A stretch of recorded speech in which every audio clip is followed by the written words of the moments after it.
So based my argument, premising my argument on that, I could, directly tell you that the election is flawed, because that presidential election was the only result that was not uploaded in real time. And that's not really what Nigerians want. The youths are yearning for change. Yeah. Because 8 years of APC was so bad that... yeah, but as I say, the youth are all not the same. No. The last 8 years of APC was very painful. They weaponized poverty. Mr. Kasmai, Secretary of the Labour Party, UK chapter, you've seen there are questions regarding Obi having all the polling stations, having people on all the polling stations. He had people in certain areas, and he didn't have people in certain areas. Now, you can't win an election in Nigeria when you don't have various people in all the states in Nigeria. This is where the power of APC and PDP are. That is why Akbar and more the smaller parties cannot really take the majority in the bull, can't hold the bull by the horn, because they don't have that. I don't know whether the Labour Party has got that. So that let's build, I mean, it's like winning a Premier League without money. You need to have a team, a massive team, to cover all polling stations and other areas. But we understand some of them were never. You didn't even have enough people to stand in certain areas. So how can you win an election? I think we're being sold some... we're being sold... Yeah, we're being sold some cheap information. Yeah. We had about 176,000 polling units. Okay. And Labour Party had about 140-something thousand polling agents. Okay. That went through, okay. Yeah. I do not believe that was... But that doesn't cover the whole... No, it doesn't cover the whole listing. Yeah. So obviously... That's the advantage the APC has. That advantage does not transfer to people's determination to make a change. Oh, okay. Yeah. When people are determined to make a change, you can have a whole people, you still vote who you want to vote. Okay. Labour clearly, people came out clearly to vote. My colleague actually said the northern youth didn't vote for Labour. I don't know where Kaduna State is, the southern part. Kaduna State is, I don't know where Plateau State is. Plateau State is in the north. You've got 19 states. No, that's what I'm saying. I know, but you said the northern part didn't part of it. So really, there are quite a few northern youth that actually had issue with security, insecurity. They had issue with poverty. They had issue with simply moving from A to B. I mean, the idea that we could have a government that has been there for 8 years and that I cannot move out of my house, and then at the same time I should be jumping up and down to go and vote for that government, is preposterous. Really? Seriously. I mean, the Labour Party actually won hands down. Just look at a simple statistic. We started from 0. Within 9 months, we ended up with 6 million votes. That was what was allocated to us. Okay. That was what was allocated to us. Why did I say so? Because the Lagos state vote was depressed. The Rivers state vote was depressed. Plateau state vote was depressed. Borno state vote was depressed. There are some areas were given 0, like Zamfara. Can anybody really tell me that nobody in Zamfara, nobody in the whole of Zamfara, feels the pain?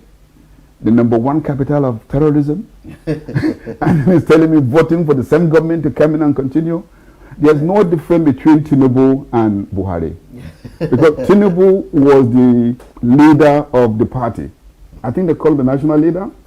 Tinubu was the national leader of the party. One of the national leaders. No. He was the national leader of the party. One of the national leaders. We have several. What? Okay, he was the national leader of the party. So for somebody to come over and say, oh, Tinubu is entirely different from Buhari, he's not part of that government, it's extraordinary. So for me, to answer your question, actually, your question was, there have always been dispute on election. Yeah. That's why Nigeria devised the system where election results are to be transmitted live. Okay. This was in the law. The Electoral Act, Section 64, subsection 4, clearly demand that this should be done. Yakubu, as my colleague rightly said, Yakubu actually promised to do that. So the process itself was flawed. Even that alone Was wa- never done. was never done. Even that alone warrant that the whole election should be cancelled. I would like to That alone should be warrant. I mean, should warrant. So now we're hearing a story. Somebody's telling me that, oh, it was optional for us to send it to remit the result. Oh, we only wanted to do it because we wanted it to be credible. It was the law. It wasn't optional. It was the law. And the idea that one result could be transmitted, another one would not be transmitted, it says there's something wrong there. Okay. Somebody actually saw that the Labour candidate was just jumping up and down winning. They said, oh, but we need to do something, and actually they did something. And by the power that be, definitely something will happen in the court. Okay. If you don't mind, yeah, just yeah. answering on that. Okay. If you don't mind. I mean, if you Okay, go ahead. Go ahead. I if just you want want. to Yeah. answer. I just want to answer on this point because it's very important that people are informed and not misinformed.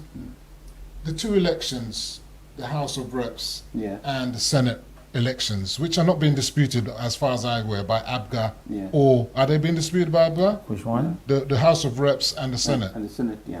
It was uploaded in real time. Okay, good. The same. You're not objecting to It those. was objected in Good, real fine. time. But We the wanted fact, the same but thing the done, fact yeah. of the matter is, Yeah. the collation process for those elections was the manual process. Okay. So the actual results that were being counted, Yeah. that actually became the results, Yeah. were the manual process. The same process that was used in the presidential Elections, elections. yeah. So in effect, what I'm saying to you is the uploaded results by IREV is not what is used in the collation of results. So Okay. this is just noise that I'm hearing here. So the point I'm making is I don't disagree that INEC must be found wanting for not uploading the results. Yes, that was definitely a technical problem, and they ought to explain to Nigerians exactly what happened there. But when you talk about what was the manner in which the elections were being done, it's a manual process. That's one. The second thing is Yakubu had never ever went on TV to tell you that the collation was going to be done electronically. It was always, and all the parties know that the collation was manual. And in Yeah. fact, the INEC official that was in the court today, he was the only witness for INEC. And what did he say? The process is manual. Yeah. And the results that were done manually, I'm presenting it to you. This is what we're basing it on, not what is on IREV. IREV was for persons, individuals, because the individual record of the election votes, where an individual can go up and see what happened at his polling unit. Okay. It's okay. nothing to do with collation. It's- So that's a fact. Hold on. It's not a fact. Yeah. One, Okay. Yeah. I will start from where he said Tinubu is one of the nation now. I think maybe because he's playing politics from a foreign land. Tinubu is the only national leader of APC, as we are all told and known I can from mention time. so many So, others. so even Buhari acknowledged that Tinubu is the national leader they have. Okay. But to be honest, there's no difference between Tinubu and Buhari. Okay. Obviously, I don't know if Tinubu's presidency is going to be worse than Buhari because of some of the decisions he has taken so far on assuming office. But that's by the way. The truth is that in Chatham House, INEC chairman told the world and Yeah. Nigerians Yeah. that results will be uploaded in real time. Okay. Yes, he said those results will be written manually, Yeah. to be collected manually, but it will be uploaded from all the polling units. And that was not done for the presidential election one. Why? And it was all done, the election was done the same time as the National Assembly election. Why wasn't it done? That's what INEC need to answer us. Okay. And now the world is looking at them, Yeah. and the world is looking at Nigeria. So Nigeria, they're making a caricature of the whole nation. So should we wait, sit down and wait for INEC to come and explain? INEC to come and explain that? Yes, it is the time for the judiciary to show that they have capacity. We know that during the Buhari regime, he ridiculed the judiciary. He reduced them to zero. So let's see if they will continue in the same path. But one thing that I am encouraging Nigerian youths is that it's time they rejig the nation. It's time they question their existence. So I believe that the Nigerian youth needs to question that. Okay. Because I want to say something. You see, one thing in life is, I think, is it Saladin The guy, he died around 1193. Saladin, who happened to be one-time Sultan of Egypt and and Syria or something like that, where he said, where he said that when the price of foodstuffs is bigger than the salary of a worker, do you understand me? So he said that dignity becomes cheap. Okay. And the honor of the dignity of a man and the honor of a woman becomes cheap. So on that, we can see what's going on, even from where Buhari stopped. Buhari is the worst thing that happened to Nigeria, even as Africa as a nation, because we wanted Nigeria to be the role model. But what have happened in the election can actually see that our leaders are clueless. Now, the question that every other African is asking, when people have given positions, INEC was supposed to be independent, and all the political parties in Nigeria are supposed to say, yes, that these are the people who will really guide us to the next election.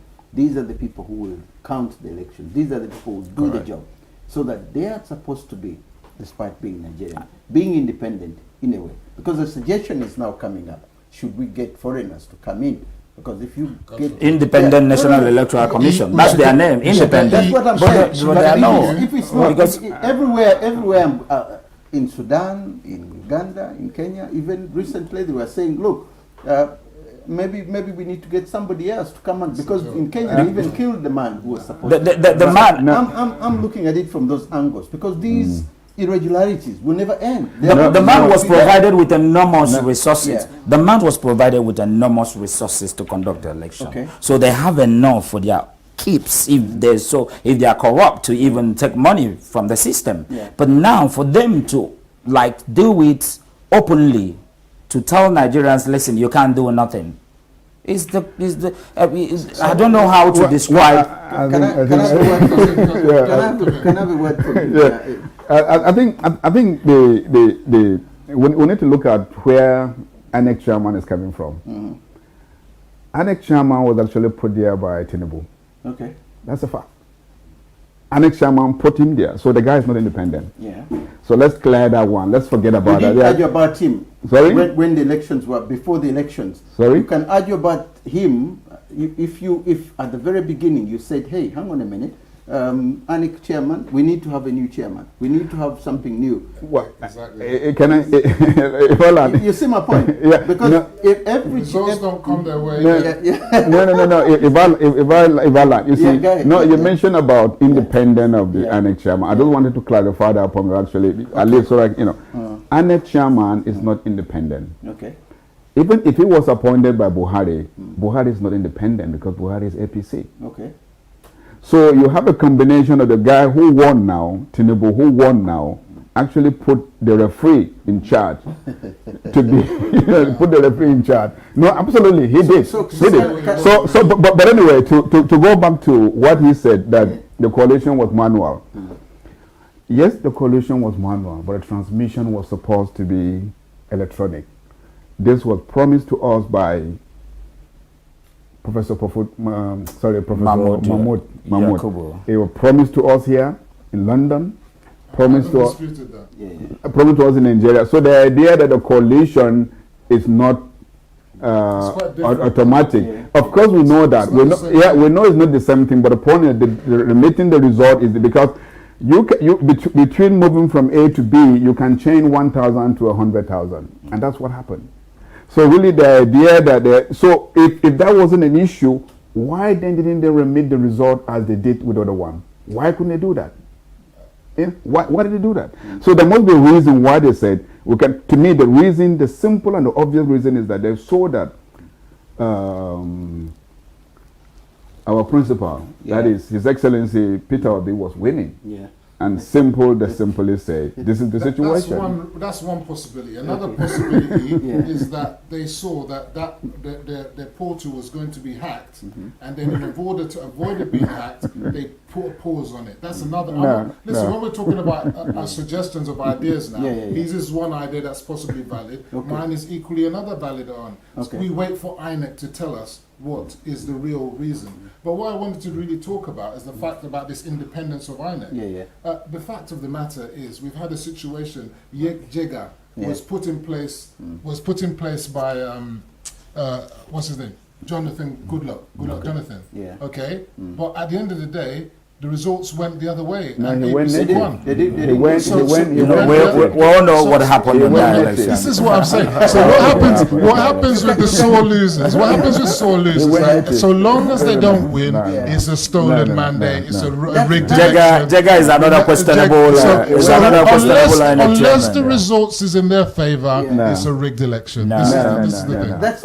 That's why you all agree. You see, don't want a foreigner. No. You don't want a foreigner. You know when the way you are going on, the only option you have is to get a person like me to come in and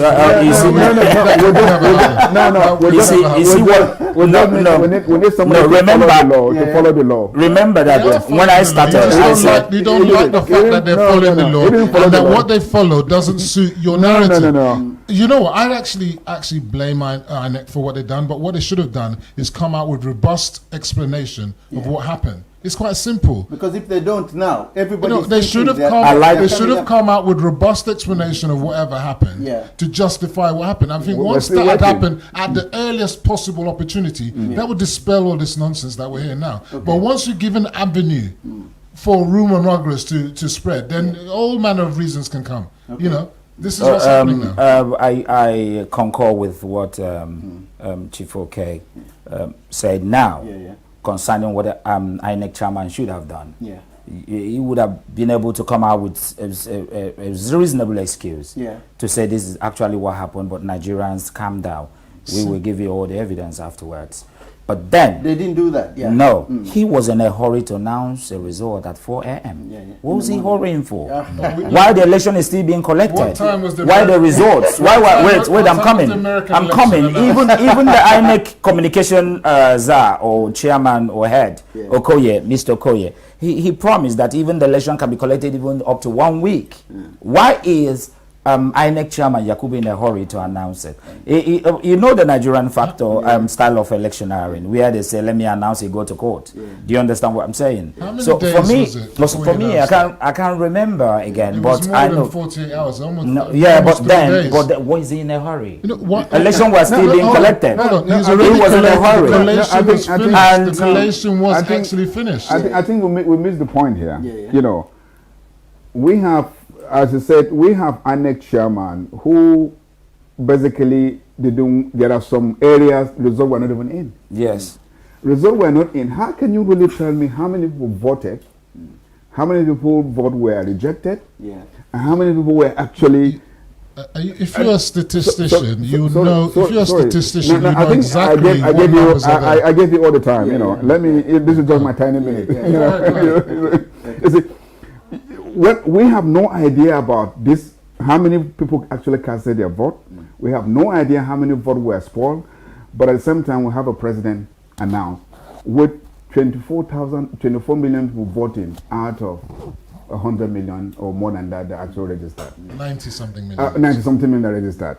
So we have a president of Nigeria with about 8 million votes. 8 million votes. That's what was announced. No, that's what he got. 8 million votes. That is about 36% of those that voted. And then 64% or didn't vote for him. Same for all the candidates. No. So can we call him a minority president? Can we call him minority president? All the candidates got minority of the vote, so there's no exception. So really, Obi got a minority of the votes as well. So really, in reality, we have a situation where one man sat down somewhere, decided to allocate vote to themselves. No, I don't agree. No, hold on. Decided to allocate vote to themselves, reduce some of the vote, because 6 million and 8 million, the difference is not much. 6 million and 8 million, the difference is not much. And then they decided to muddy the water. Let's make him 3. Let us make him number 3. and then they will not turn around and say, "Oh, how can number 3 come out to win?" One knowing fully well that it's unfortunate we don't have a PDP person here to actually speak for them, because it would have been good to hear what they would have to say about this shenanigans. Is it possible now to sue the chairman of the Electoral Commission rather than to sue, because he announced the results at 3 o'clock in the morning? No. Well, we are told to go to court. The results were still coming. No, out. we are told to go to court. So I'm going to court. Yeah. And as I said to you, the end result will justify what we've done. The truth will come out. Because as I said, the truth has 3 stages. Number 1, it is radical. You know, they told us that we cannot win, we don't have senators, we don't have governors, we don't have anything. It's now moved to being... But that's still a fact. But the point, but again, we move from that place, to a place where they are now trying to defend, you know. I've got a question here. If the results still don't go your way, what happens next? If the result does not go our way, if they what go do you to mean? court and the courts decide, say, look, we are going with what the Electoral Commission say, are you going back again to sue again to, say, for example, make an appeal? No, the process is this. After the present tribunal, the Supreme Court, each party has an option. Okay. Either to take it to the Supreme Court, or say I'm happy with the result. Each party has an option. I've said that. Yeah, and my take is that it may end with the Supreme Court. Because there are a couple of issues that need to be addressed. Again, number 1, what is the position of Abuja?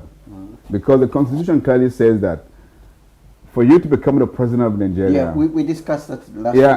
For you to become the president... You have to win Abuja. That's what I'm just telling you. We have to win Abuja. But the story have been that it is a job for you to say you have to win Abuja. I even had somebody said, if you win 30 states and then lose Abuja, do you still win the presidency? And I said to the person, if you get A1 in 8 subject and then fail mathematics, will they still admit you to do the course that you want to do? That's not an analogy. Some courses you can possibly get on without maths. But clearly stated that it has been proven before. There was a case, I can't remember exactly the case. I think the former federal attorney general actually indicated what case it was. Abuja was actually a very, very important situation. The idea that Abuja, you need to win Abuja, has been established in a case law. But let's see whether the present judges will probably go away from that. If you don't mind me having to say now, for me, you know, my view on this whole election stuff is that the opposition want to win through the back door. They don't want to win through the front door, which is that we won the most votes. What they're seeking to do is to disqualify Tinubu by saying either he was disqualified because of a civil forfeiture, or because of the double nomination, or because of this FCT thing. These are all through the back door, in which they're saying that we will then nullify the 8 million votes and make them wasted votes. You know, this is what they're seeking to do. And then through that, they can now try to compete with Atiku to show how they came from 3rd to 1st. You know, this is what they kind of do. So for me, that is not an honourable way of electioneering or disputing this matter. If you won through the front door, which is through the votes, let's see these votes that you have, that were the millions of votes you got in the north, for example. He's talked about, of course, places in the south that are Christian dominated, like in Nasarawa and Plateau, but they lost in Benue. You talked about how could Nigerians vote for the APC when they can't sleep at night, when they can't do this and that. Go and speak to the people of Benue State who are jubilating right now with an APC governor, and they voted for Tinubu. So this analogy of his doesn't cut any water. These are people from Benue. They're not screaming and shouting over the roofs. They're not screaming and saying the election was rigged in Benue. Why aren't they screaming that the elections were rigged in Benue? I need to find out one thing. Can these votes be recounted? So is there a possibility of recounting these votes? With the election tribunal, all things are possible. All things are on the table. I mean, I don't know what because they haven't destroyed them; they're still there. All things are possible as far as but for that to happen, they would have, as I said, they would have to be showed that there was significant non-compliance, if you were, and that the number of votes that are in dispute are significant. If they're not, then it will be immaterial. So if it's immaterial, like he talked about, certain votes weren't necessarily counted or whatever, if those votes that are still hanging out are insignificant or immaterial to the end result, it's like the American elections. They announced the results before they actually counted everything. Because they know the trend, once they know that even if no matter what, it's not going to change the results. So we're not any different. And they announced the American results in the middle of the night as well. Suddenly in Nigeria, we must only announce it in the daytime when everybody's awake, whenever the sun is shining. This is a nonsense. Once they've finished the collation process, they are legally bound to announce at that moment. They should. In fact, let me finish. The thing is, if they actually imagine a situation that the collation was completed and they sat on it. These same people here they sat on it because they were cooking the books. That's exactly what we'll be hearing. I think. One thing. Sorry, I need to get back to what he said about. I want to hear from Chief first, because you've been quiet for a while. And for me, I think the content of his argument, I will call it double speak, because sometimes when he goes to the INEC thing, he wanted to follow the due process, he wanted to do it right. When we talk about APC or Tinubu, he tried to accuse the opposition. But now I'm arguing as a detribalized Nigeria, or as a patriotic Nigerian. Now hold on. Let me put it this way. I want anyone that wins who meets the constitutional criteria to be announced the winner. Okay. Be it Tinubu, be it Peter Obi, be it Kwakwanso or Atiku or anyone. Yeah. For me, I believe that Nigerian should be a kind of a learning point, and Nigeria should be the leader in which I think people are looking up to them to be in Africa. They should lead well. I want the tribunal to be able to look at it and dissect the issue very well, look at it and tell the nation the truth. If it means cancelling the election, if it means declaring the rightful winner, whatever it is, let them give us a president-elect, not a president-select. That is my view. Okay. And to be how will I put it? To bring some issues to light. One thing that I know, that he knows that the presidential election was not credible. Even when you go to the IREV, you see human beings either dancing, or people eating food, or people changing their clothes in their bedrooms. So for me, I believe that INEC know what they are doing, but they were confused. And having not handled that kind of thing in such magnitude, I think the whole election thing overwhelmed them. So they didn't know how to rig it well. And they wanted to rig, but I think they did not handle it well. Steve, and now the whole thing is flashing on their face and everyone is getting confused. I think I need to I want to pull him on that. I was about to, there was something he said that I wanted to come in. The question was whether the vote can be recounted. Yes, that was one of the questions. It's not possible to recount the vote because, as you said, human head were posted into that. The EC form, the EC8A form was manipulated in such a way that you can see the figures will be changed, but the word will still remain the same. So really, it will probably be impossible. If the courts the court orders them to be recounted, can they still not be counted? The court order to be recounted, I will be surprised if they can actually justify the 8 billion. The 8 million that Tinubu has won. Because I'll be surprised they can justify those figures. But if the court orders it, of course they can do that. The votes are not destroyed yet. No, they're not destroyed. Obviously, the court can do anything. They can decide to say we're going to order it. We can do a recount. We can cancel the election. We can disqualify this. We can do that. But as he said, just to go back to what he said, I didn't want to bring the Tinubu American this thing into play. But really, that is an issue. Is this guy really qualified to be the candidate? I would never want to disqualify somebody to come in. As Peter said, we want anybody who is called excellency to get there in an excellent way. Seriously, I'll be very happy if Tinubu, strangely enough, if Tinubu becomes the president of Nigeria excellently, we would jump up and down. He's our president. He's a president because he came in through excellently. I'm glad that you've actually given an opportunity for the possibility that he could win, and because our colleague from Abgas made out like the only options are either Tinubu, either Peter Obi wins, or they must do the right thing, and the right thing is that Peter Obi is going to win. And then if Tinubu wins, you accept that? Yes, I accept all the right, all of them. Can I just all the political parties? I say whoever can I wins just should be add given one the thing though? opportunity. What I just find really about the thing is that if you look at the IREF scenario, and this is very important, and I want to bring it up right now. Our colleagues here said that they should have relied on IREF. They didn't rely on IREF, and then IREF is full of crap.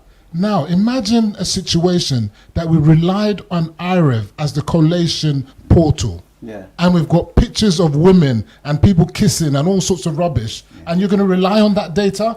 Let me finish. Let me finish. No, Let me finish, please, if you don't mind. No, can I just say, I didn't intercede when you spoke. Sure. I didn't intercede. Sure.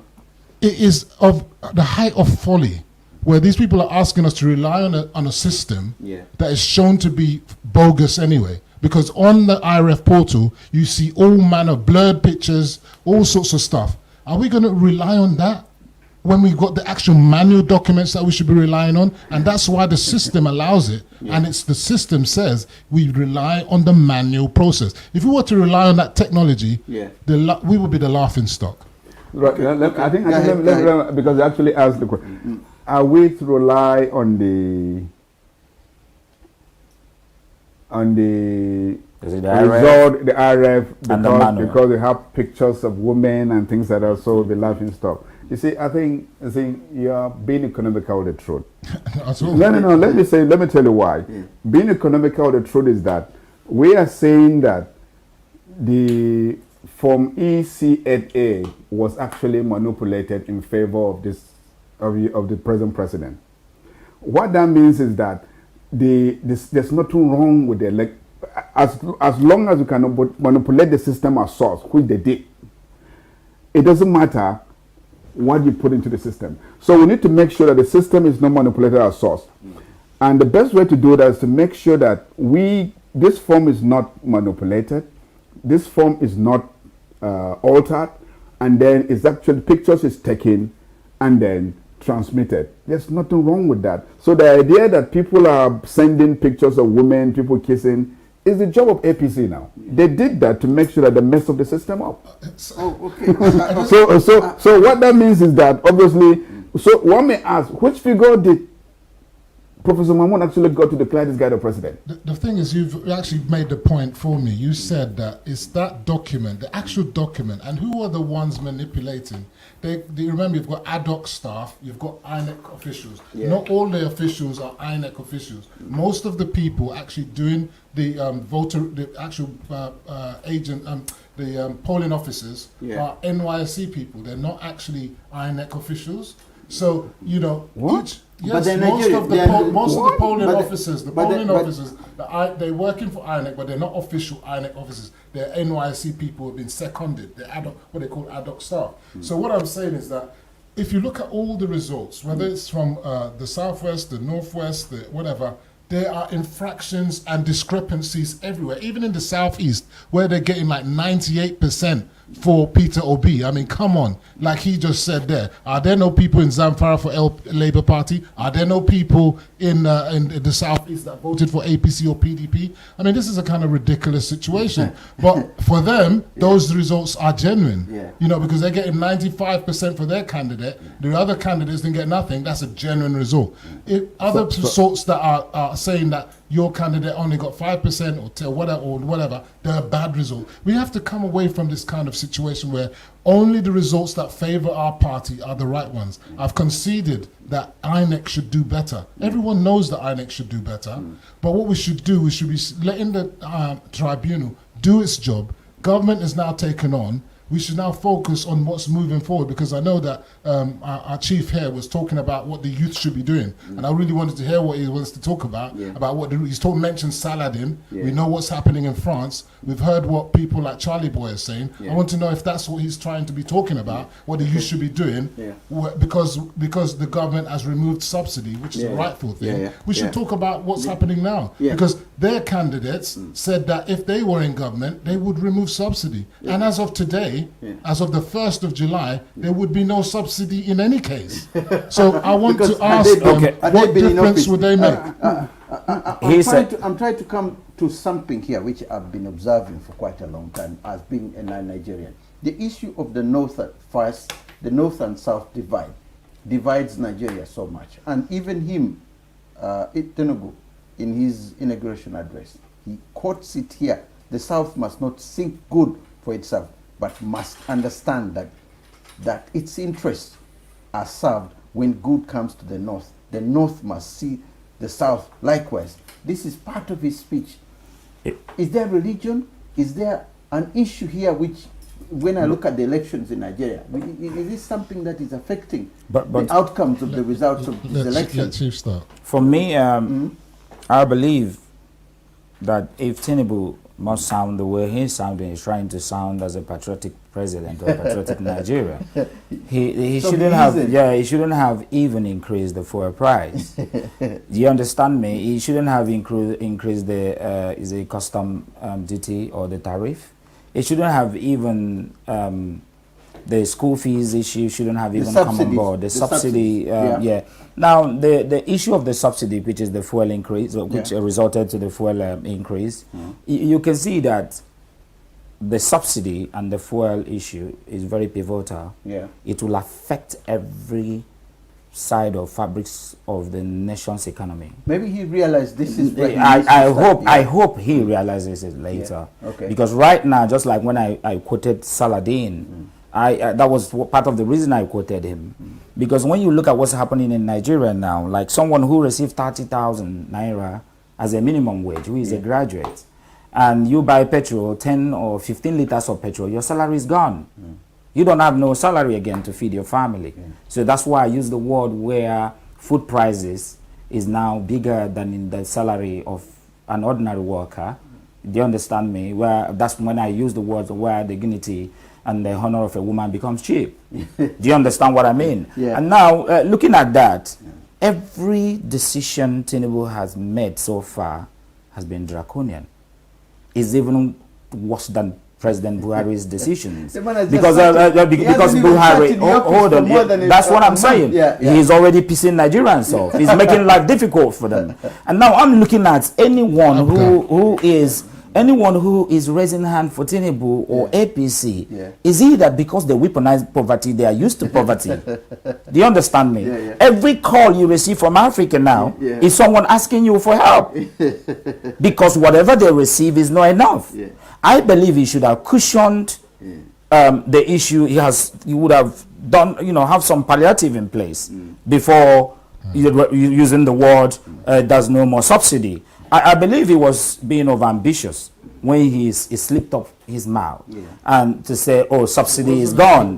Whether it's a slip up, and then that means the people who surround Tinubu are some people from the old bloc. Peter Obi mentioned this a little. I don't want to defend. I shouldn't be in the position to defend Peter Obi. He should be able to defend Peter Obi, but that should be palliative in place before you remove subsidy. We have just about 5 minutes to go. I think it's essential for me to get involved in this.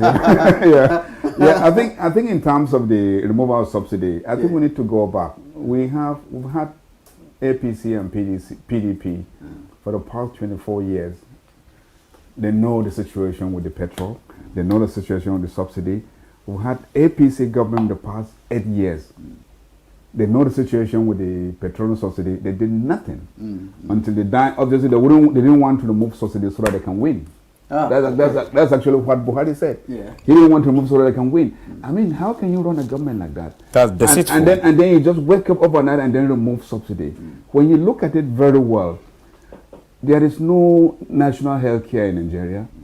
There is no school fee payment in Nigeria. In this country, your children can go to primary school, you don't have to pay anything. Yeah. Okay. You can go to hell, you don't have to pay anything. You can do so many things, you don't have to pay anything. At my age now, I can actually travel without paying anything. Yeah. You know, in Nigeria, you have nothing. Yeah. The only thing that you had was maybe this subsidy. Yeah. Somebody wake up casually said, I'll remove it. But there was a saying last week. One thing I do know is that yes, the subsidy need to be removed, Yeah. but then how do you remove it? Who are the people benefiting from it? You know who are the people benefiting from it. Yeah. Why can you tackle that over the past 8 years and then suddenly you dismiss the whole thing? We've got a couple of minutes to go. Yeah. Can I just add Yeah. my 2 cents? You know, this idea that it was suddenly removed subsidies, this is a fraud of Nigerians. Because we've had 18 months of notice that subsidy was coming off. When was that? When they passed the PIA bill, the Petrol Industry Act. And what that says, as soon as it was passed, you need to remove subsidy. And they should have given us 18 months of... Hold on. Okay. So we've had 18 months of the so-called palliatives that he's talking about, where Nigerians should have... Yes, of course. Because if subsidies should have been removed by the Act and you continued the subsidy, that is a form of palliatives where you're telling people, you've got 18 months, you know, this subsidy is going to go in 18... Excuse me, let me finish. That's the point of what I'm saying. So if you... Those who knew, and everybody knew, it was in the public domain, this is not a secret, knew that it was going in 18 months. Yeah. So the clock was ticking. Yeah. The idea that it's just now that we knew it was going to finish is just is a lie from the pit of hell. But you have not answered the question. What I said is like they should have cushioned the aftermath of subsidy removal, which they did not cushion. Now, Garba Shehu, who happened to be the APC spokesman in the past government, who helped Tinubu to be selected, he said that they refused to remove subsidy because they want APC to win. And my friend, hold on. Yeah. My friend, whom I think is different from them, because he's coming from a well-organized society from United Kingdom, and then he is telling me, without even giving me instances of what the government has done in order to show up the after effect of subsidy removal. But what they have done is to hide under the umbrella of the subsidy to win election, if actually they win when the tribunal finishes. I think that was a master stroke. I think that was a master stroke. You understand me? I think that was a master stroke. Go on and on and on. And even the Labour person was here last week was saying there was no subsidies at all. There should have been modular refineries in place. There should have been modular refineries in place, on at least in different regions to ensure. Apart from the Dangote one, that's not enough. There have been licenses for. Okay, go on. One last word from you. Okay, so look, one last word. Government is moving forward. Make it short. Yeah, I'm going to make it forward. Yeah. Government is moving forward. Everybody should come on board, whether you're APGA, whether you're Labour Party. Yeah. The president has asked for a government of national. He's put an olive branch out for everybody to come on board and support the government. I think if the results come in his favour at the tribunal, I look forward to Chief and my colleague here coming on board to help Nigeria become a better Nigeria. Chief. If such will happen, I believe it's time that the president-elect should be making good decisions. Because all the decisions he has made so far, about 9 of them, from the issue of the food increase, from the issue of the subsidy removal, from the school fees issues, and all the rest of the thing, custom duty, every decision he has made so far are draconian to the Nigerians. Nigerians, they are suffering. Nigerians that is suffering in the land. And the president should have some compassion and look back. And then, all these men that are elected, if they want to answer excellency, they should help to behave in the manner that will be excellent, and let them call the president to order and help him to navigate well, so that Nigerians, the suffering in Nigeria will stop. My colleague asked us to actually come together and support him and do everything. It is very difficult if you have a good driver, a fantastic mechanic that steals your motor car. And his qualification is that he's a good driver, he's a fantastic mechanic, so he should keep his car, because I'm not a good driver. Basically, what happened is the mandate has been stolen, and I hope that justice will be done. Thank you. That's your belief. We're come to the end of today's program, and it's been an honor to have you guys come here and discuss Nigeria. It's not very easy to get Nigerian, to get the whole issue of Nigeria to all to agree on terms of governance in Nigeria. It's an ongoing story that will go on and on and on. I hope you'll be with us again next week for another edition of Africa Speaks. And I just want to thank you once again for viewing us. And we'll be together again next week for another edition of Africa Speaks. Thank you, and may God bless you all. Thank you. Thank you.